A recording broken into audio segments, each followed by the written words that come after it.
One of my favorite photographic techniques is something called focus stacking, and this is something I use a lot in my macro photography. Normally when you take an image, the area of your image that's in focus is in your depth of field, and that's usually a range that's determined by your aperture. So if you stop down to an f8 or an f11, that depth of field gets bigger, but if you open up to a 1.4, that depth of field gets very narrow.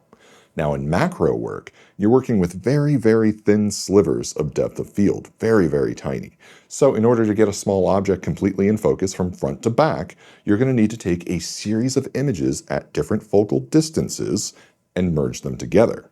Now you can do this with Photoshop, you can do this with a software called Helicon Soft, which I really like using, and we'll talk a little bit more about that and some of the hardware that you'll need for that as well.